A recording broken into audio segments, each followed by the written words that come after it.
Hey ladies, welcome to week 3 of I Can't Get No Satisfaction, our study of Ecclesiastes. Let's look at what we've learned in the first 6 chapters. We know that even before we started our study that Ecclesiastes is a unique book, can be as we've heard, very depressing, and as you've read the chapters, I'm sure you've noticed that. But it's a book that has both confused people throughout the years as well as delighted them. It has both ends of that in there. Most scripture relies on ancient wisdom, stories of things that have happened, things that people have said from before. But Ecclesiastes is more like someone's experiment, whether it's a real person, the teacher, or just a character. It just talks about all of the things that they learned from their life. And so it's different in that sense. And what the teacher does is he talks about all the things that he tried, all the things he looked for, and how none of it really brought him satisfaction. It was meaningless. The conclusion that he came up with is that life is hevel, smoke or vapor, like Deb said. You see it, you can smell it, you can even feel it, but when you try to grab it, it's gone. And that's really what life is like. It's fleeting. What do you think he was looking for? Happiness, pleasure? Well, all of that stuff is based on circumstances. And so, of course, none of that is going to give you satisfaction. Satisfaction is more than that. It's joy, it's contentment. It's based on what is going on in our heart and what's going on the inside and the choices we make.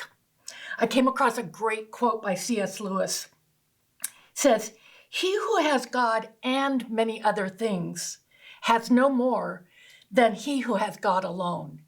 And that sums up that it's our relationship with God is the most important thing. It doesn't matter what we have, what we do. It's our relationship with God. So you've already discovered in the last couple of weeks that the lessons that we learn through this 4-week study are going to be redundant. There's a lot of the same things that we need to learn over and over. He brings them up in Ecclesiastes time after time, but as the 4 of us studied, we saw the same lessons stick out in the sections that we did. So forgive me if it sounds like we're using some of the same lessons, but they're the lessons that needed to be learned. So this week, let's jump into chapter 7 and talk about some of the things that we can learn from the teacher's grand experiment. Like Becky, what's her name? Like Becky said last week, that life under the sun was a Hebrew saying, and it just means life without God. And so that's the perspective that he has done this experiment, is life without God. Then in verse 1 of chapter 7, he says, "A good name is better than fine perfume, and the day of death better than the day of birth." Well, a good name, our name is our reputation. It's what we have in life, and then when we're gone, for however long people remember us. So it's our good name. That is a good thing. And then it talks about between birth and death.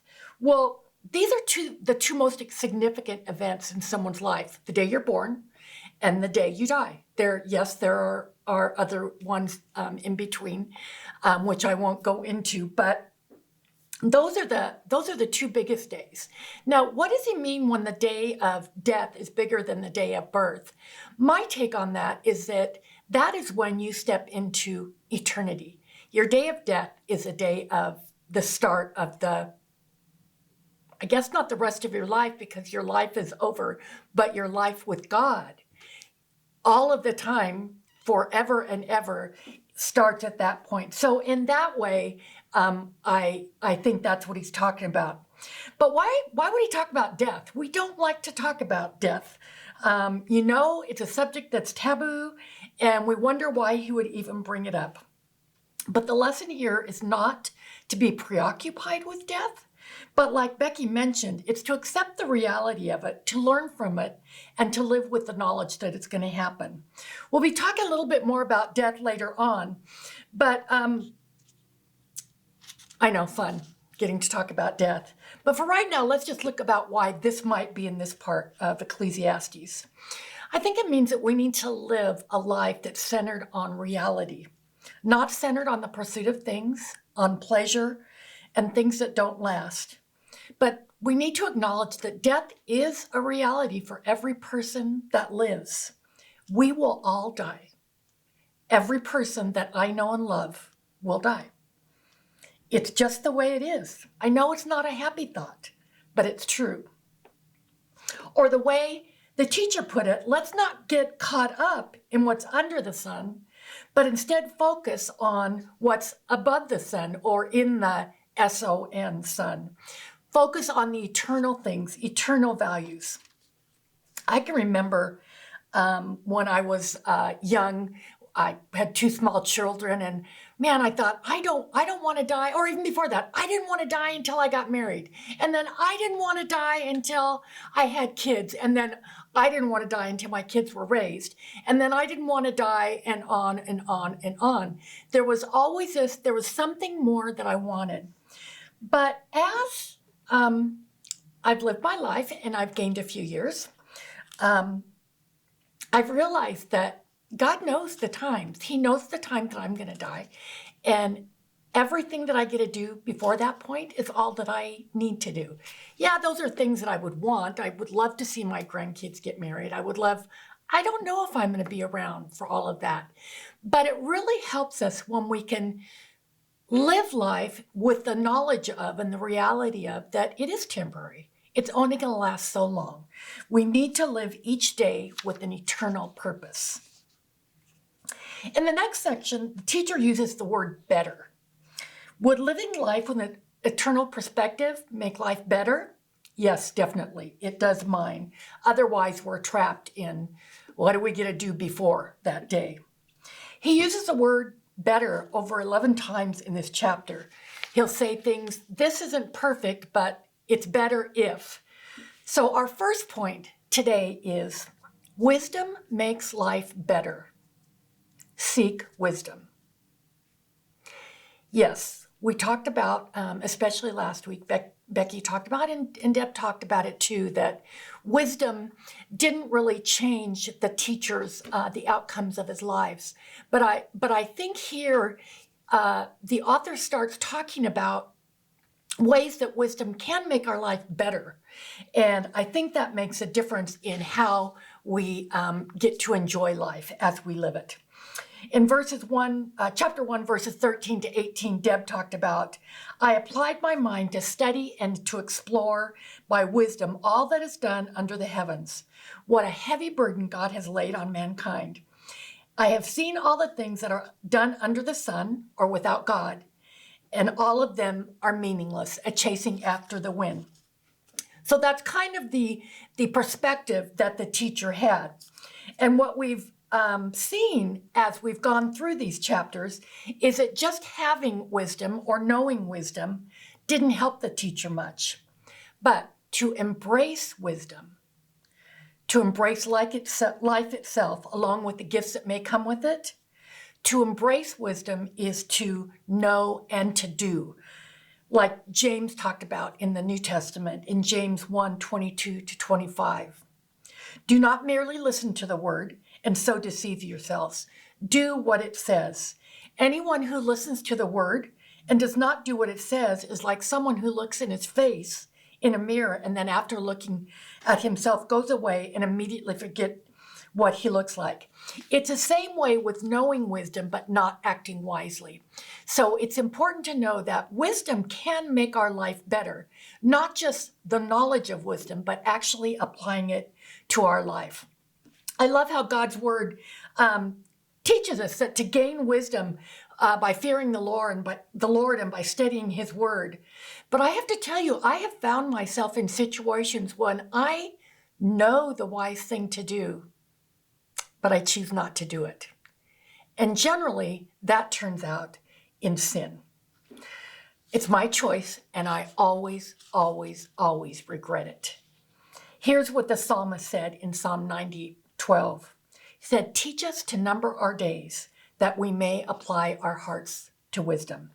Teach us to number our days is like saying, look at things from an eternal perspective.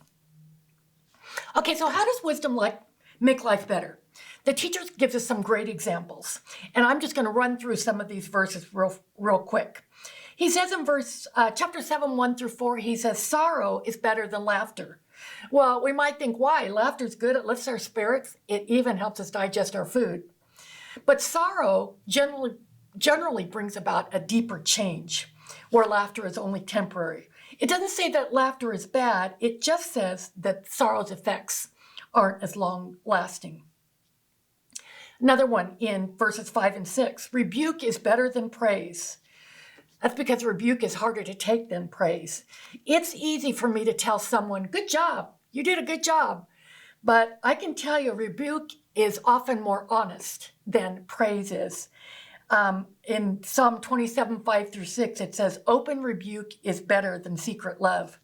Faithful are the wounds of a friend, but the kisses of an enemy are deceitful. I have this vivid example in my life. There was a time when I needed to confront someone. She was another leader. This is many years ago, and some of the things she had said, they weren't right, and so I knew that I needed to chat with her. So we scheduled a time to go lunch, and we met there. And of course, she thinks we're just having lunch, and I'm nervous because I'm going to be confronting her with these things. And so one of the things about me is when I'm under stress, at that point in my life, now if I get under stress, I get migraines. But at that point, and sometimes even still, if I get under stress, I will have a fever blister just break out. So much so that I have friends who will say when they see me having fever blisters on our face, what's been the stress that you're under? But this particular time, I sat down to have lunch with this friend. We had lunch, and then I started the conversation, and I said, I really need to talk to you about this. And we had a great conversation, and she realized, and it was all good. And then she looked at me and she said, this was a really hard conversation for you, wasn't it? And I said, how do you know that? And she said, you just broke out with the fever blister right there in that time that I was eating lunch. So rebuke is really a lot more valuable, but it's not as much fun. The next example that he uses is in verses 7-9. He says, patience is better than a shortcut. And we all know when we rush into something, it's usually because we think we know better. And if we were patient, the result is usually better as well. Another better that he says in verse 10, today is better than yesterday. It's good for us to remember the past is a past. We just need to leave it there. We should learn from the past. But live in the moment with the thought of eternity. It will change the way we live by throwing off all the stuff that we have in our past and all the mistakes that we've made and open up the reality of our eternal future.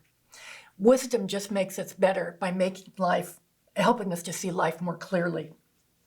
In verses 11-12, it talks about wealth, the way that we look at wealth. Money protects us. It is a protection. It provides what we need, but it provides a shelter.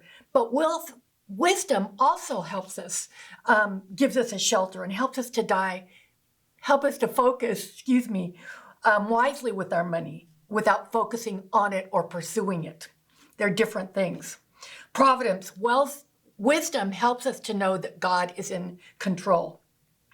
The Living Bible, it says, see the way God does things and fall into line. That reminds me of the serenity prayer, which they talk about so much in recovery groups. And the part of it that says, God, grant me the serenity to accept what cannot be changed, courage to change what I can, and wisdom to know the difference. And then he also uses the example of adversity and prosperity. Wisdom gives us the perspective we need so that we aren't discouraged when life is hard, or so that we aren't arrogant when things are going well. It's just like when Job heard the news of his children being killed. He said, the Lord gives, the Lord takes away. Blessed be the name of the Lord.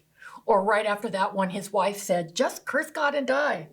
Job said, what? Shall we receive good at the hand of God? And shall we not receive evil? So it helps us. It helps us, the wisdom of knowing about this helps us to accept things a little bit better. And then, of course, in verses 15-18, the age-old question, why do bad things happen to good people? Those of you who joined us for our Job study, remember that one of our main points was, why shouldn't bad things happen to good people? And this all goes back to trusting God for him to do his work and to work out things according to his will, as opposed to wanting him to do what we want him to do. Wisdom is knowing that God's plans are always best, even when we don't understand or like them. Wisdom also makes life better by making us stronger. In verse 20, it talks about how we can face sin in our life when we are wise and we know about that. In verses 21 through 22, it talks about when we're worried about what people says about us, talk about us, or have said about us. It just says, don't pay attention to it. That's a wisdom that will make our life better. And then our limited understanding of God.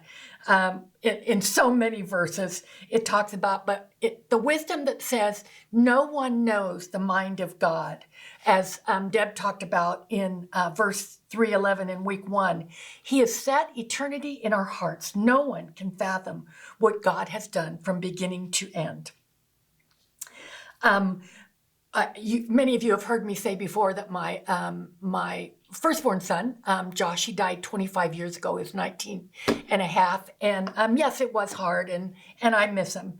But one of the things that I learned early on was that there was never going to be a way that I would understand why or how it was part of God's plan. So when I came to the place and realized that I just was okay with that, I realized that the wise thing is that we need to just trust God and not always try to understand things or know what's going on. It really saves us a lot of grief. And then when we look at all of those together, we see that the teacher is telling us wisdom can make life better. All of it encourages us to pursue God rather than the temporary things of this life. And I'd like to share the description of both wisdom and folly from Psalm 1. And I'm taking this out of an NIV commentary that I just love the way they said it. So this is Psalm 1, verses 1 through 5. That person is blessed who does not follow the advice of the wicked rather than God's guidance, nor share the way of life of those who deviate from God's standards, nor gathers and spends time with those who mock God and his law. That would be living under the sun. This person rather delights in the law of the Lord and meditates on it throughout her waking hours, seeking to have it imprinted on both mind and emotions. The consequence is that there's a solidity and fertility about this person's life, and she will be able to withstand even the fiercest storms of life's experience. The wicked, on the other hand, are self-ruled, self-grounded, self-centered, and self-seeking. They are like husks of corn thrown up in the air during the winnowing process at the harvest. Those are the pieces that just blow away. Their lives are unsubstantial, and they will not stand in the judgment. Last week, Becky talked about the fact that we should always be learning. And it doesn't automatically come as we get older. Learning is a choice that we have. Just like being wise, just like being satisfied, it's a choice that we have to be a lifelong learner. And if we do that, our life will be better.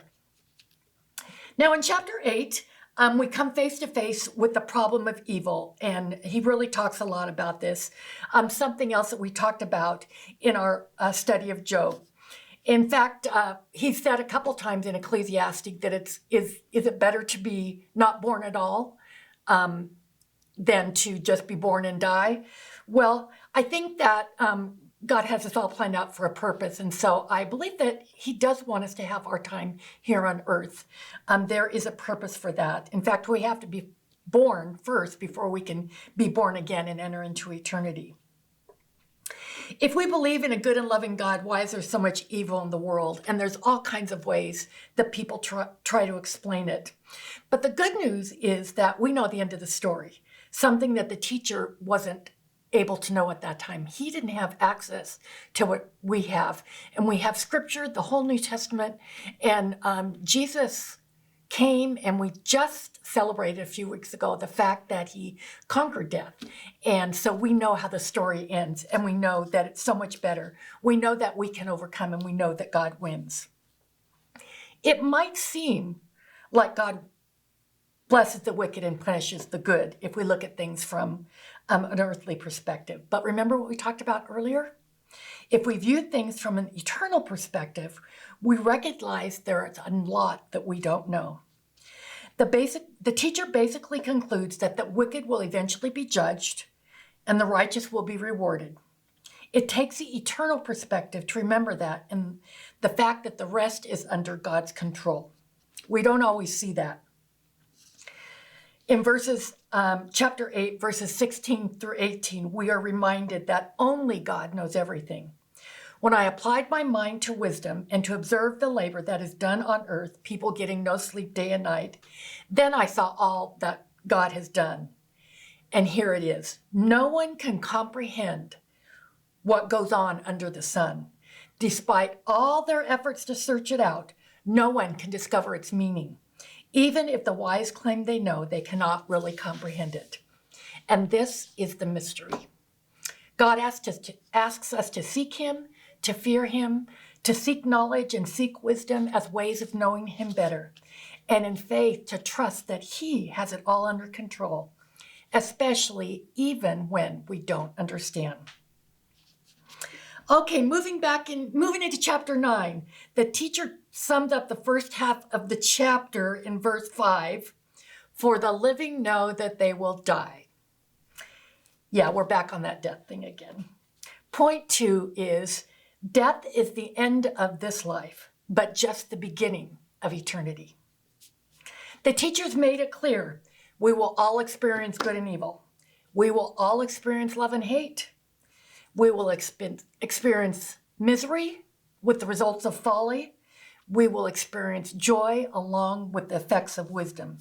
And we will all experience death. Again, I'm going to read from that same commentary, something that I just loved. It says, true, death is our great enemy. Yet paradoxically, in God's grace, it becomes our friend because it convinces us to die to self and abdicate the throne of our lives to God, who is the sovereign king. It is, in the end, only this dying to self that removes death's sting, for there is nothing left in the end to lose. Death is not to be escaped. It is best met face to face on the road and to be studied. Death is unavoidable. But how do we deal with death in the 21st century? We don't talk about it, we ignore it, we deny it. We almost like to pretend that it doesn't exist and it won't happen. And when it does happen, we're shocked. I heard a story once about William Randolph Hearst Castle. I'm pretty sure that's him. I should have checked this before I said it. But he would not allow anyone to talk about death around him. He just didn't want to think about it. And how sad. I know it's not a pleasant subject to talk about, and it's hard, but the reality is we will all have to live with it. It's not that we should be morbid and think only of death, but neither should we act like it isn't real. We should acknowledge its reality, let it shape our own world view, and live in the light of that truth. I remember as a young mom, I don't know why these thoughts came to my mind. I could have heard a sermon or been in a Bible study or something, but I remember thinking to myself, my kids were just young, 2 and 4, around that age. And I remember thinking, God, I am so grateful for this time that I have. I love my life. I love my family. If I die tomorrow, I will be grateful for what I have. And whatever made me think that, I feel like God worked that into my heart over the years, as I got older and as my kids got older. And it really gave me an eternal perspective that everything that I have here on earth is temporary and it's a gift, whether it be my kids, my husband, my job, my family, my finances, that is not the end all be all. It is my relationship with God. 2 Corinthians 4:16-18 sums it up the best. Paul says, therefore we do not lose heart. Though outwardly we are wasting away, yet inwardly we are being renewed day by day. For our light and momentary troubles, all of those things that the teachers talked about in Ecclesiastes, are achieving for us an eternal glory that far outweighs them all. So we fix our eyes not on what is seen, but what is unseen. Since what is seen is temporary, but what is unseen is eternal. When measured against eternity, the brevity of life makes it more important than ever to use the present in the most meaningful ways possible. Human insight can't give us a clue as to what is meaningful. Only the wisdom which is from above, that's God's wisdom, can give life lasting purpose. And this comes to our third point, which is live with eternity in mind, but enjoy the gifts God has given while you're here. I told you it was redundant. We've all talked about enjoying life. Remember, God created the earth and everything in it for us to enjoy. The teacher has made it clear that excess or focusing on those things, only on the pleasure of the here and now, is not good. But we don't want to swing to the other extreme either. Have you ever known people who seem to live just for the next party or for the next season or for the next thing? It's that elusive balance that we're always looking for. The earlier chapters of Ecclesiastes basically talked about the teacher's efforts at the party life and trying to get satisfaction, and we all saw how that went. Well, now he's going to remind us that we don't have to move to either end of the spectrum to have a dull, boring life or a party life. He makes it clear that we need to enjoy the time we have with eternity in mind. And again, he gives some examples. In chapter 9, verse 7, he talks about enjoying our meals, enjoy food. And we talked about how God even built those into the laws that he gave the early Hebrews, that they were to celebrate, to remember things with meals, with food. They were ways of connecting and celebrating. He talks about in verse 8 that we need to enjoy special occasions. Again, look at the law and all of the different traditions that the Hebrews had of celebrating Passover and Pentecost and the Feast of the Tabernacle. So many things to remember what God had done and to celebrate together. To enjoy your marriage.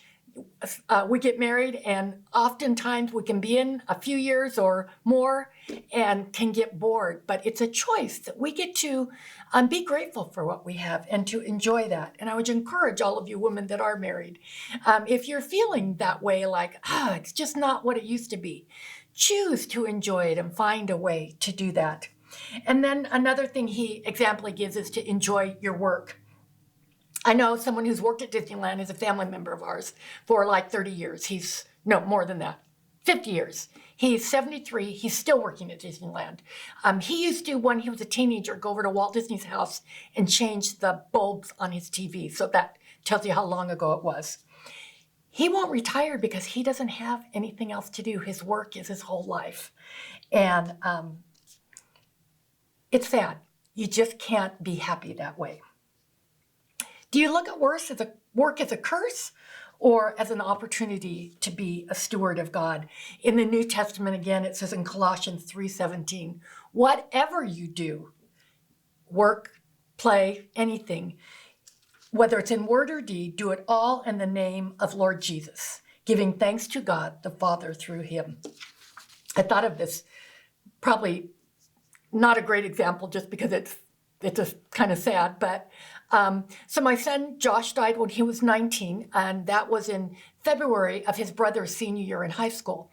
And so in August of that year, Nathan turned 18. And my mom and stepdad and brother, his grandparents and uncle, wanted to take him skydiving to celebrate his turning 18. Now, I'm not really big on heights. I can do them, but jumping out of an airplane just isn't something that sounds fun to me. But I thought, if you want to do it, great, you can do that. Well, my mother-in-law heard that we were doing this, and for several times that I saw her before it happened, she would say, I can't believe you're letting him do this. Something bad can happen, just on and just negative. And at that point, he was 18. I really couldn't tell him what to do. But she kept on it so much that finally one day I just said to her, so what's the worst thing that could happen?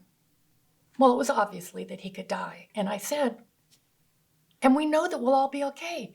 Josh is in heaven. He's okay. If it were time for Nathan to die, he would be okay. But my point to her was, we're not going to not enjoy life because of what could happen. We don't want to live in fear. Again, the reality that we're all going to die. And then the last point that I have today is that life is temporary. Satisfaction is our choice. We get to decide to be satisfied. A lot of it is by changing our expectations. In Hebrews 9:27, it says, just as people are destined to die once. Or in Psalm 139, it says, all the days ordained for me were written in your book before even one of them came to be. So God knows the time that we're going to die. I was teasing my husband the other day when he was driving. I said, I just need you to know today is not the day I'm supposed to die. He's a great driver, but so I recommend that we should all think about our own life. Do we think of life with the end in mind? What if we were all to remind ourselves on a daily basis that this life is temporary, but eternity is forever? What if we asked every morning, what is the wise choice? You'll remember we've talked about a book that Cody recommended a couple years ago called What is the Wise Choice? I choose to be satisfied not because everything is great, but because I can. I hope that we can all learn to say with the Apostle Paul, like he said in Philippians 4, for I've learned to be content in whatever the circumstances. I know what it is to be in need, and I know what it is to have plenty. I have learned the secret of being content in any and every situation, whether well-fed or hungry, whether living in plenty or in want. I can do all things through him who gives me strength. Don't live in fear. Don't live in hopelessness. And don't live for the next thing. Don't wish for time away, because when we do, we can't get it back. Live each day knowing that God is in control, and follow Jesus. Ask God for wisdom so that your life is better. You'll be stronger and you'll see things from God's perspective. And when you feel dissatisfied, use that as a reminder that you get to choose satisfaction. This morning while I was running some errands, I turned on the Christian radio station because it always helps my day go better, even though I don't do it as often as I should. And a song called Graves to Gardens came on. And it was as if the teacher was saying the words of this song. I searched the world, but it couldn't fill me. Man's empty praise and treasures that fade are never enough. But now we have Jesus, and the song went on to say, then you came along and you put me back together. And every desire is now satisfied here in your love. Life really is hevel. But when we choose to follow Jesus, life can and eternity will be amazing. I hope you guys have a great time talking about some of these things in your discussion group. And I hope most of all that you take something from this and change your life so that you can be more satisfied.